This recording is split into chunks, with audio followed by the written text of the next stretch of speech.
Chapter 8. X marks the what? On Thursday, a few days after he had first discovered the Darknet's existence, Carlos was running across campus as fast as he could, almost as if he were still scared of dogs and had a pack of them chasing him. His teammates on the tourney field watched him run and cheered him on. "Go, Carlos!" they yelled, thinking he was practicing for Saturday's game. When he had finally arrived at the girls' dormitory and made it up to Mal and Evie's room, he threw himself out their door, only to find it all open already. He tripped and fell, crashing hard on the floor, just barely able to save his laptop from hitting the ground. "Carlos," Evie said, as she and Mal helped him up. "Are you okay?" "Yeah, I'm okay," he said, getting to his feet. "I found something." "On the Darknet?" asked Evie. "Yes, where else?" He sat on Mal's bed, which had a purple coverlet over the white frills, and opened his laptop to show them. "It's not good." If it's on the Darknet, we didn't think it would be," said Mal, reasonably enough. Once again, he brought up the black screen filled with green letters and began to move through the open windows, scrolling through the threads until he found the one he was looking for. "Got it," he said. "Here." "What am I looking at exactly?" asked Evie, squinting.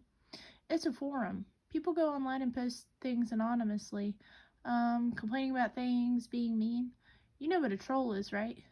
"Yes, but I didn't think they could type," said Evie, doubtfully. "No, not a big goblin, like a person on the internet who says nasty things about people," Carlos explained. "Nasty things?" Evie blanched. "Who would do that?" She lived in Ordon too long now. She wasn't used to malice anymore.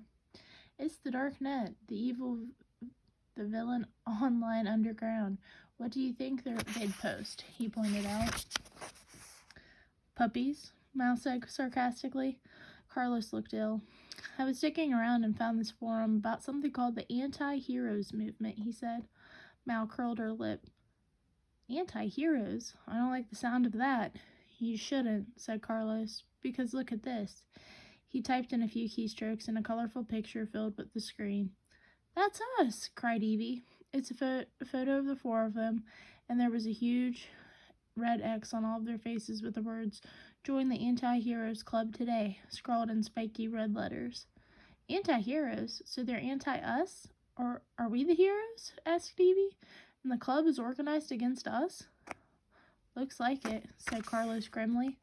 "My guess is that the Antiheroes movement is a revolutionary group founded on the Isle of the Lost for the single goal of eradicating Ordon's heroes. They're using the Darknet to draw members and posting incendiary pictures of us to fire up hostile sentiment. To the villains on the island, we're basically traitors. They're using what happened at the coronation to gather numbers on their side, and when they're ready, they'll come for Ordon." The room went silent at Carlos's words. "But, it's just a theory," said Carlos, trying to lighten up the vibe. "What's this? What's that?" asked Mal, pointing at the small type under each picture. Hashtag Antiheroes Unite, hashtag IRL, hashtag CAW, hashtag Eurydice, hashtag 2359, hashtag Be There. "I was about to get to that," said Carlos. "I cracked the code. I think it's a meeting invitation. IRL is short for in real life, which means it's taking place in the real world, not on the online world.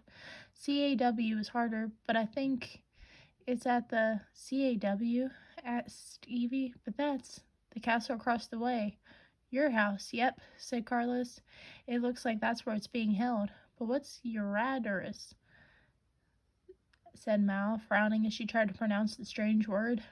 "That one took me a while, but after staring at the word for an hour, I realized that there was something familiar about it.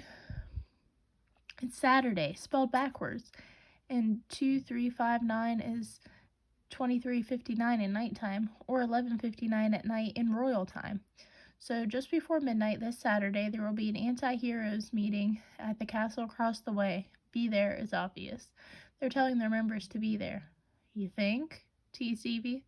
"Saturday night, right before midnight? Hold on," said Mal. She grabbed a book from behind her desk. "It's a moon calendar. I was trying to figure out what the notes were saying about the moon. Look at this. At the end of the old moon, or moonset, is on a Friday before midnight, and the new moon rises on Saturday at 11:59. The young moon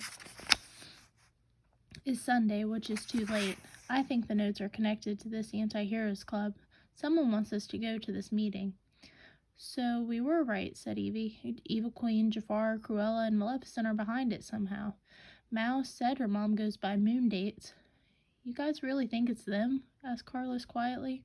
He had gone a bit pale again, thinking about having to face his mother. He wouldn't be able to hide behind a computer or an invention this time. He truly wasn't looking forward to going back to being her much maligned personal servant. He was just starting to enjoy a life that didn't revolve around fluffing furs and fixing wigs. Yeah, they must have sent those messages to tell us to go back to the island so they can humiliate us at the anti-heroes thing, don't you think? Said Evie. I love how they're using our bad example to recruit members while also telling us to go back and join them, said Mal. That sounds exactly like something they would do, said Carlos. They probably have something awful planned for our homecoming. He shivered at the thought. Plus, who else would be planning a meeting in Evil Queen's castle, said Mal. It has to be them. True. An evil queen probably took Maleficent's spot the second she swooped off the Isle, said Carlos thoughtfully.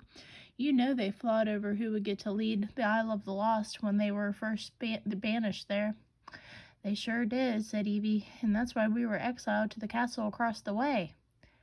Actually, you didn't invite me to your birthday party, and that's why you guys had to move, reminded Mel. I was only 6 years old. That wasn't my fault, Evie protested, and you almost let me fall asleep for 1,000 years. What's past is past. Let bygones be bygones, said Jay, entering the room. What else did I miss? Mal nodded. Jay's right. Sorry, Evie. I'm sorry, too, said Evie. She stared at the screen again, at the giant red X's written across their faces. Ugh, red did not look good on her complexion.